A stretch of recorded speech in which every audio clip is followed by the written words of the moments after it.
ನ್ಯಾಯಪರ. ತುಮಕೂರು ಜಿಲ್ಲೆ ಉಪ್ಪರಹಳ್ಳಿ ಉರ್ದು ಸ್ಕೂಲ್ ರಸ್ತೆಯಲ್ಲಿ ಮಧ್ಯಾಹ್ನ 1:30 ಹೊತ್ತಿನಲ್ಲಿ ವೇಗವಾಗಿ ಬಂದಂತಹ ಶಾಲಾ ವಾಹನ ಬಂದು ವೇಗವಾಗಿ ಬೀದಿ ದೀಪದ ಕಂಬಕ್ಕೆ ಹೊಡೆದುಕೊಂಡು ಅಂತರದಲ್ಲಿ ಜೀವ ಅಪಾಯದಿಂದ ಬಸ್ಸಿನೊಳಗಿದ್ದ ಮಕ್ಕಳು ಪ್ರಾಣಾಪಾಯದಿಂದ ಪಾರಾಗಿದ್ದಾರೆ. ಈ ಶಾಲಾ ವಾಹನವು ಶ್ರೀ ಗುರುಕುಲ ಶಾಲೆ ವಾಹನವಾಗಿರುತ್ತದೆ.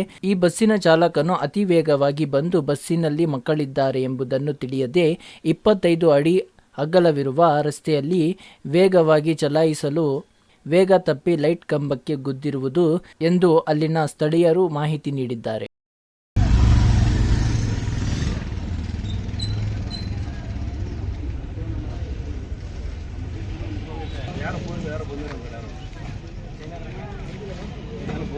ಇಲ್ಲಿ ಕುಮಾರಣ್ಣರ ಮಗ ಇರ್ತಾನೆ ಅದೇ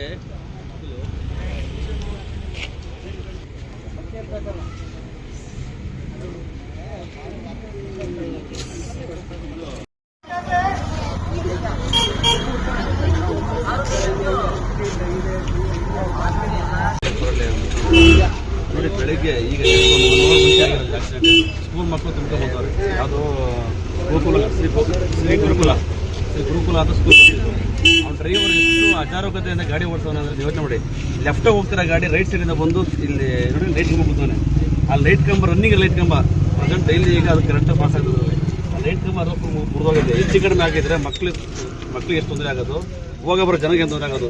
ಸ್ಕೂಲ್ನವರಿಗೆ ಸ್ವಲ್ಪ ಜ್ಞಾನ ಇರಬೇಕು. ಸ್ಕೂಲ್ ಯಾರು ಅವರು ಇದು ಮಾಡ್ತಿರ್ತಾರೆ ಅವ್ರಿಗೆ. ಇಂಥ ಡ್ರೈವರ್ಗಳನ್ನೆಲ್ಲ ಕರೆಸ್ಬಿಟ್ಟು ಮಕ್ಳು ಮರಿ ಏನಾಗಬೇಕು, ಇವ್ರು ನಂಬಿಬಿಟ್ಟು ತಂದೆದಾಗಿಗಳು ಮಕ್ಕಳು ಕಳಿಸಿದ್ದೆ ಬೆಳಗ್ಗೆದ್ದು ನನ್ನ ಮಕ್ಕಳು ಸ್ಕೂಲ್ ಹೋಗ್ತಾರೆ ಅಂತ. ಈ ರೋಡಲ್ಲಿ 25 ಅಡಿ ರೋಡ್ ಇಲ್ಲ ಇದು. ಆಮೇಲೆ ಟ್ರಾಫಿಕ್ ರೋಡ್ ಇದು. ಮಕ್ಕಳು ಮರಿ ಓಡಾಡ್ತಿರ್ತಾರೆ. ಅಂಥ ಜಾಗದಲ್ಲಿ ಇವನು 70-80 ಮೇಲೆ ಜಾಸ್ತಿ ಬಿಡಲ್ಲ. ಅವನು ಸ್ಪೀಡಾಗಿ ಬಂದಿದ್ದು ಲೈಟ್ ಕಂಬ ಮುರಿದೋಗೈತೆ ಅಂದರೆ ಅವನಿಗೆ ದುರಾಂಕಾರ ಮತ್ತು ಅವನ ಅಜಾರೂಕತೆನೇ ಓಡಿಸಿರೋದು ಇದನ್ನು. ಅವ್ನು ಮೊದಲವನ್ನ ಅದನ್ನ ಟ್ರೀಟ್ಮೆಂಟ್ ಕೊಡಿಸ್ಬೇಕು. ಅವ್ನಿಗೆ ಏನನ್ನ ಕುಡುಗಿರ್ತ ನೋಡ್ಬಿಟ್ಟು ಅವನ್ನ ಆ ಸ್ಕೂಲ್ನವ್ರು ಮೊದಲವನ್ನ ಕೆಲಸ ತೆಗೆದಾಕ್ಬೇಕು. ಸ್ಕೂಲ್ ಮೇಲೆ ಇದು FIR ಮಾಡಬೇಕು, ಡ್ರೈವರ್ ಮೇಲೆ FIR ಮಾಡಬೇಕು. ಯಾಕಂದ್ರೆ ಮಕ್ಳು ಬರೀ ಕುತ್ಕೊಂಡು ಓಡೋದು. ಸಣ್ಣ ಪುಟ್ಟ ಏನೇ ತೊಂದರೆ ಆದರೆ ಮಕ್ಕಳು ಸುಟ್ಟೋಗ್ಬೇಕು. ಏನು ಇಲ್ಲ. ಲೆಫ್ಟ್ ಹೋಗ್ತಿರೋ ಗಾಡಿ ರೈಟ್ ಬಂದು ಕಂಬ ಮುರಿದೋಗಿ ಕೂತಾನೆ ಅಂದರೆ ನಿಧಾನಕ್ಕೆ ಬರೋ ಗಾಡಿ ನಾವು ಅಲ್ಲಿ ಲೆಕ್ಕ ಯೋಚನೆ ಮಾಡಿ. ಮಿನಿಮಮ್ 80 ಸ್ಪೀಡ್ ಇರಬೇಕು ಲೆಕ್ಕಾಚಾರ. ಇಡೀ ಮಕ್ಕಳು ಕುಂತಿರ್ತಾರೆ. ಈಗ ಮಿನಿಮಮ್ ಮಾಡೋದು 30-40 ಕಿಲೋಮೀಟರ್ ಸ್ಪೀಡ್ ಈ ಸರಿ ರೋಡ್ ಹೋಗೋದು. ಮಕ್ಕಳು ಕುಂತ ಇನ್ನು ಜಾನಕ್ಕೆ ಹೋಗ್ಬೇಕು. ಆಮೇಲೆ ಟ್ರಾಫಿಕ್ ರೋಡ್ ಇದು.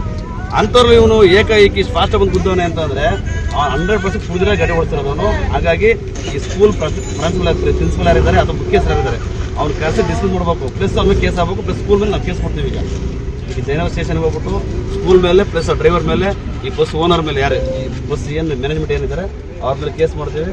ಅವ್ನು ಮೊದಲು ಸಸ್ಪೆಂಡ್ ಆಗಬೇಕು. ಅವ್ನು ತಕ್ಕ ಶಿಕ್ಷೆ ಆಗಬೇಕು. ಏಟಾಗಿ ಸಣ್ಣ ಪುಟ್ಟ ಮಕ್ಕಳು ಗಾಬರಿ ಇದ್ದಾರೆ ಸರ್. ತುಂಬ ಗಾಬರಿ ಅವ್ರ ಮಕ್ಕಳು ಎಲ್ಲ ಮಕ್ಕಳು ತುಂಬ ಗಾಬರಿ ಆಗಿದ್ದಾರೆ. ದಯವಿಟ್ಟು ಅವನ್ನ ಕೆಲಸ ಸಸ್ಪೆಂಡ್ ಮಾಡಿ ಆಮೇಲೆ FIR ಆಗಬೇಕು.